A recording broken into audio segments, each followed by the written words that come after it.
un podcast de Cooperativa. Mesa de reporteros, de reporteras, la de las 8 de la mañana, con Verónica Franco junto a Paula Molina. Sumamos a la conversación a esta hora, para hablar de política y otros temas, al alcalde de Renca, Claudio Castro. Está lo de la agenda de seguridad, los 2 meses que cumple José Antonio Kast en La Moneda.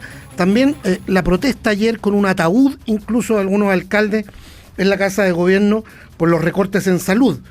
Una puesta en escena que no tiene ninguna justificación, según la ministra May Chomali. Veremos qué piensa Claudio Castro. Alcalde, ¿cómo está? Buen día. ¿Cómo están? Muy buenos días. Muy buenos días, alcalde. Partamos por lo que planteaba Rodrigo. Pues, un grupo de alcaldes llegó ayer a La Moneda con un ataúd, advirtiendo eventuales recortes en salud primaria. Hubo respuesta de la ministra Chomali. El alcalde de Independencia, su vecino, calificó esta performance como patética. ¿Usted comparte el fondo de la protesta, la forma o nada de lo anterior? El fondo completamente, la forma, bueno, yo preferiría formas distintas, pero me parece válido, ¿no? Que en democracia, además, alcaldes que representan a vecinas y vecinos puedan manifestar su preocupación, y la preocupación es completamente real. Yo escuché ayer las declaraciones de la ministra que dice que los recortes no son una realidad, y eso es falso. El día viernes nosotros recibimos un llamado de una de las jefas de división de la ministra de Salud, indicándonos, por ejemplo, el recorte de casi 200 millones de pesos de uno de los programas que nosotros tenemos instalados en Renca, que vienen del Ministerio de Salud, que es el programa de APS Universal, ¿no? Que precisamente nos permite hacer atenciones para parte importante de nuestra comunidad, incluso cuando no están inscritos en FONASA. Sin embargo, tenemos familias en Renca y en todo Chile, ¿no? Que tienen previsiones como ISAPRE o como Ditreca, ¿no? Que muchas veces no refleja su posibilidad de ir a un prestador de salud privada, y requieren ocupar los CEFAM. Con esos recortes, que no son, ya pasamos del anuncio, ¿no? Ya pasamos del oficio que se filtró, ya pasamos de los decretos que se han firmado, ahora estamos viendo recortes que son concretos y son en salud. Por lo tanto, la molestia de los alcaldes y alcaldesas que administramos la atención primaria de salud, la que es más importante a la hora de prevenir, de reducir las listas de espera, de poder atender la primera mirada sobre la población cuando tiene alguna situación de salud, está siendo afectada. Eso es una realidad. ¿Y esa afectación ya se está produciendo ahora, alcalde Castro? Por ejemplo, sí, claro, en estos APS, en esta atención primaria de salud universal. Ese es un ejemplo muy concreto, ¿no? Yo te decía, pasamos del oficio, que luego nos dijeron que era un error, que era un oficio que era privado, reservado, ¿cierto?, a los decretos que hemos ido conociendo por la prensa, además, porque hasta ese momento no habíamos tenido una indicación más formal, a ya la comunicación verbal, ¿no? Vía llamado telefónico, para decirnos que el corte en particular de este programa es de un 14%. ¿Y eso significa menos recursos en personas, en medicamentos? Exactamente, esos son los recursos que se reducen para poder ejecutar con toda la complejidad que eso tiene, ¿no? Las atenciones de vecinas y vecinos que no están inscritos en FONASA. Pero ese es un ejemplo de algo que, porque eso es lo que a mí me parece grave de lo que dice la ministra, ¿no? La ministra dice, perdón, y alcalde, sostiene, disculpe, que no van a haber recortes. Dijo a la pasada que es para vecinos que no están en FONASA, o sea, que están en el sistema de ISAPRE. Para todo. Así es, una de las reformas, ¿no?, que se impulsó durante los últimos años en Chile, yo diría con un nivel muy amplio de acuerdo, tenía que ver precisamente con que muchas veces nosotros lo que vemos en las comunas es que hay, voy a poner casos prácticos, ¿no? Hay madres solteras que tienen algún tipo de beneficio que tiene el padre y que permite que los hijos estén en ISAPRE. Sin embargo, esa madre no tiene posibilidades de llevar a esos niños a un prestador privado de salud y requiere entonces la atención de los centros de salud que están en la comuna. Esta reforma permite que esas situaciones sucedan, ¿no? Las personas que pueden seguir yendo y financiando su acceso a la salud privada lo van a hacer. Sin embargo, lo que hay acá es que, y esto de hecho se denominaba el corazón de la reforma de salud, es que la salud pública que está presente en las comunas más vulnerables esté disponible para toda la población que lo requiera. Eso está sufriendo cortes. Ya no es una teoría, ya no es un mensaje que se filtró, es una realidad informada por el Ministerio de Salud. Por lo tanto, eso evidentemente, y eso mismo lo estamos viendo en otros ámbitos, ¿no? En niñez ya se han firmado decretos con recortes, tenemos una situación dramática relacionada con vulneración de derechos a niños y niñas en todo Chile, que finalmente la vemos nosotros en las comunas. Los municipios estamos a cargo de las oficinas locales de la niñez, o sea, nosotros atendemos vulneración de derechos de niños. Con los recortes, esa posibilidad de atención de niños que han sido vulnerados sus derechos se reduce, y así estamos viendo una situación muy compleja que todavía no terminamos de cuantificar. Se cumplen 2 meses de este nuevo gobierno. Se ha hablado harto de errores desde el punto de vista político, desde el punto de vista comunicacional, problemas de instalación. Pero también se ha acusado como falta de empatía. Quiero ir más allá de lo práctico, digamos. Falta de empatía, pocas habilidades blandas. O sea, se le llegó a preguntar en la televisión al ministro de Hacienda si tenía corazón, digamos. Entonces, mientras tanto, desde el otro lado hay una reivindicación del carácter, de tomar decisiones que pueden ser duras, difíciles. ¿Cómo lo ha visto usted? Mira, yo la verdad es que creo que los gobiernos tienen distintos ritmos de interacción, están sujetos, ¿no?, al escrutinio público, que siempre suele ser muy duro, porque se conecta con las promesas que hicieron los gobiernos cuando quienes hoy día gobiernan eran, particularmente el presidente Kast era candidato, y yo creo que acá, más que a mí no me interesa mucho el estilo de los ministros en la medida que nosotros tengamos la posibilidad de trabajar en lo que nos corresponde, ¿no? Y eso supone diálogo, por lo menos, ¿no? Yo no necesito que los ministros sean simpáticos, yo lo que necesito es que podamos dialogar y trabajar en los temas que nos convocan, que son los que son importantes para los vecinos de nuestras comunas. Yo creo que la principal brecha del gobierno se da a partir de la promesa exacerbada que se hizo, particularmente en 2 temas, ¿no? Uno tenía que ver con seguridad y el otro tenía que ver con medidas económicas. Yo puedo ver una agenda clarita en medidas económicas y estoy en desacuerdo porque, tal como lo conversábamos recién, muchas de esas medidas, a pesar de que había una promesa de que no se iban a tocar los beneficios sociales, en la práctica nosotros vemos que eso está sucediendo. Los recortes impactan la calidad y la cantidad de los servicios que, por ejemplo, los municipios le entregamos a nuestras comunidades, y eso es una realidad, ¿no? Lo han transmitido así también alcaldes de derecha.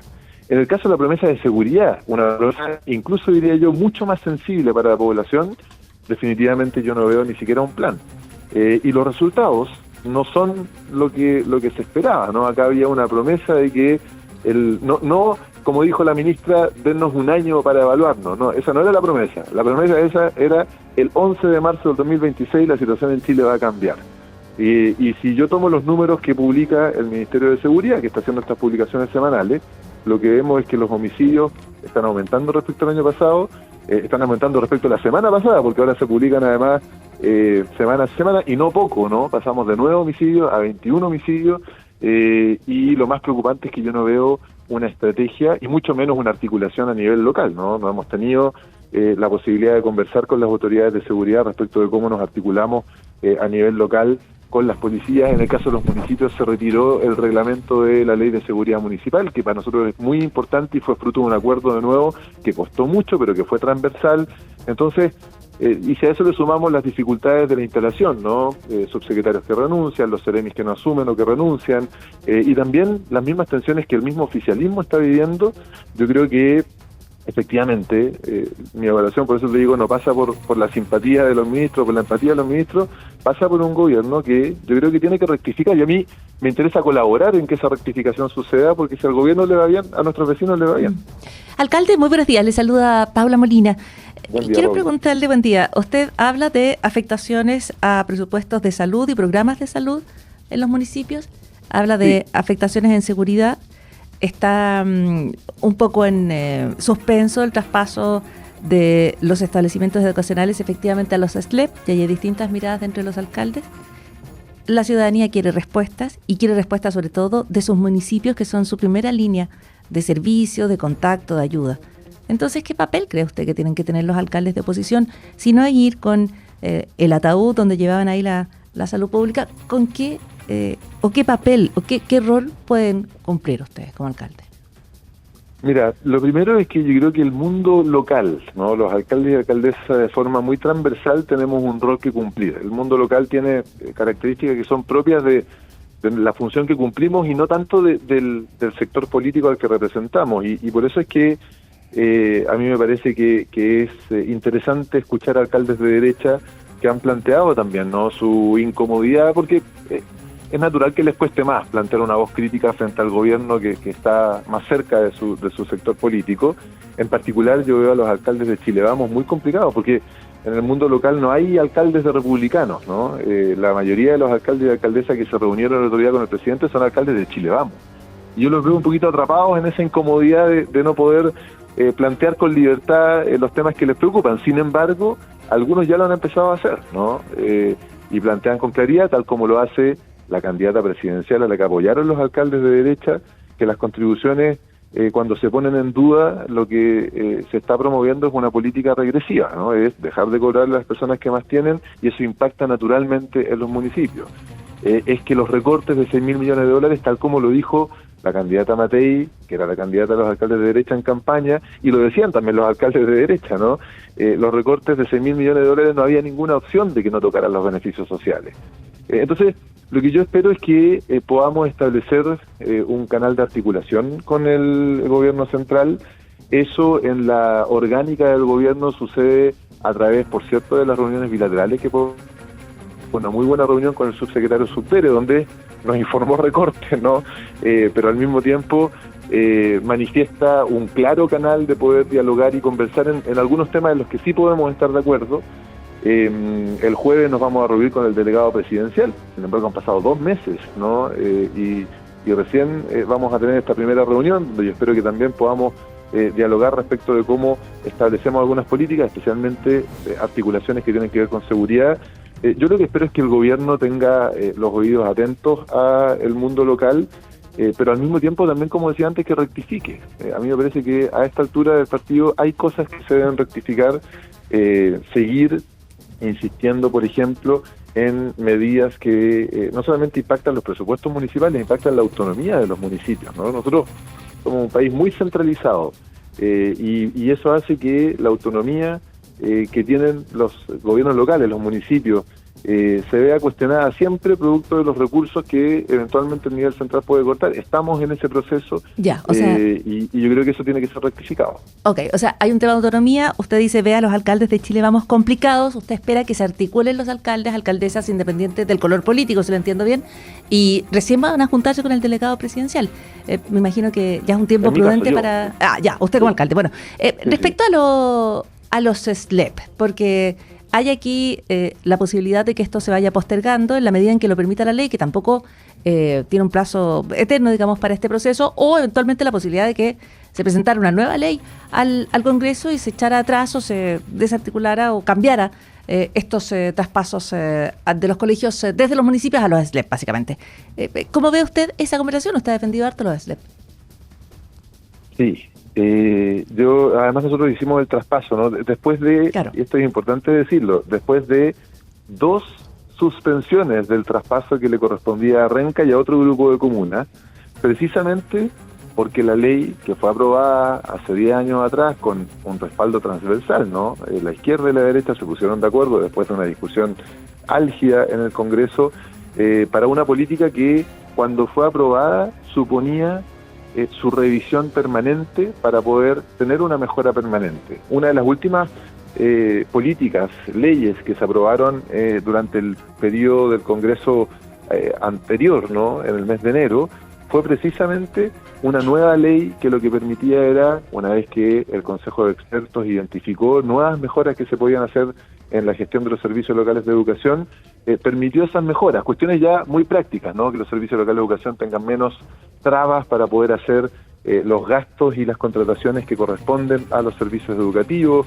y una serie de otros elementos. Por ejemplo, que en los lugares donde los SLEP tienen territorios que son más extensos, ¿no? La ley dice que los SLEP tienen que tener una sola ubicación física. Así lo decía originalmente. Una de las evaluaciones que se hacía tenía que ver con que hay sectores territoriales que son muy extensos y por lo tanto valía la pena tener oficinas territoriales también de los SLEP. Eso se aprobó, y así.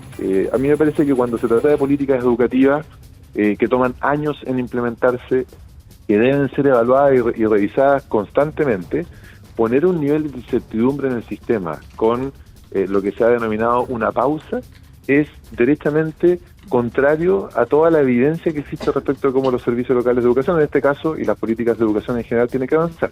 Y una cosa muy importante, acá se ha instalado la idea de que los servicios locales de educación pública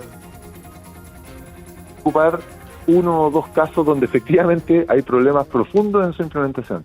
Sin embargo, la evaluación que existe a partir de los indicadores más importantes en educación, resultados de aprendizaje que se miden en el CIMSE, resultados de asistencia, una cuestión fundamental donde también tenemos desafíos como país, resultados de convivencia, en esos 3 elementos, en promedio, los servicios locales de educación pública que están hoy día en funciones, están teniendo mejores resultados que los municipios que son sostenedores de la educación pública. Entonces a mí me parece que lo que hay que hacer es seguir revisando, pero en ningún caso pausar. Alcalde, nos queda muy poquito tiempo, pero hay que preguntarle por este llamado desde el Partido Comunista a movilizarse contra la llamada mega reforma del gobierno. El presidente Kast respondió acusando a parte de la oposición de actuar de manera obstruccionista. Le recordó al PC que durante el gobierno del presidente Boric no salió a la calle. ¿Preocupa que el debate político se traslade a las calles o es un hecho de la causa y así hay que tomarlo? A mí me parece que los actores políticos tenemos que establecer nuestra acción política desde los espacios institucionales que nos corresponden, ¿no? Yo espero que la oposición cumpla un rol en el Congreso, como lo está haciendo, ¿no? En una ley que es compleja, que además tiene muchas cosas distintas juntas. Entonces, acá también el gobierno tiene una responsabilidad respecto de algo que se le pidió al principio, que tenía que ver con separar las discusiones precisamente para poder ponderarlas en su complejidad. Me parece que los alcaldes tenemos un rol institucional que jugar, los partidos políticos podrán también recoger, ¿no? la expectativa de la ciudadanía y transmitirla por los canales institucionales, y a mí me parece que dentro de esos procesos los movimientos sociales tendrán algo que decir, por cierto, dentro de los márgenes que nuestra propia Constitución establece, ¿no? El derecho a la movilización existe. En ningún caso eso se tiene que traducir en situaciones de violencia o de perturbación de la libertad y de la tranquilidad del resto de la población. Por lo tanto, yo espero más bien que los distintos actores cumplan los roles que les corresponden y que también opere el Estado de Derecho en Chile, ¿no? Pero cuando nos llenamos de caricaturas en la discusión, yo no creo ni que el gobierno sean unos malvados ni que la oposición sean unos malvados. Yo creo que nosotros tenemos que colaborar desde los lugares donde estamos para acercar posiciones para el bienestar de nuestra población. Y yo espero que todos los sectores políticos colaboremos a eso, y por cierto el presidente y el gobierno tienen un rol central en esto, porque son los que conducen la discusión, son los que proponen los temas, son los que sientan en la mesa a los distintos actores, y yo creo que eso el gobierno lo puede hacer más y mejor. Quedan muchos temas afuera todavía, se nos acaba el tiempo, será para la próxima. Alcalde Castro, muchas gracias. Yo feliz de conversar nuevamente, que tengan un muy buen día. Buen día, alcalde. Buen día. Chao, buen día. Resumen de noticias en el Diario de Cooperativa. Encuentran y liberan al joven de 19 años presuntamente secuestrado anoche en las calles de San Miguel. Hay 4 detenidos. Comienza la vista en particular del proyecto de reconstrucción en la Comisión de Hacienda de la Cámara. La oposición ingresó cientos de indicaciones. También hay polémica por el llamado a movilizaciones que se hizo desde el Partido Comunista. 2 detenidos por la agresión al diputado del PDG, Javier Olivares, en Olmué. Son hermanos y tienen antecedentes policiales. Personal de la CIP efectuó las declaraciones tanto del diputado como de su asesor en su calidad de víctima, sindicaron a los autores de los mismos y procedieron luego a gestionar una orden de detención de ambos sujetos.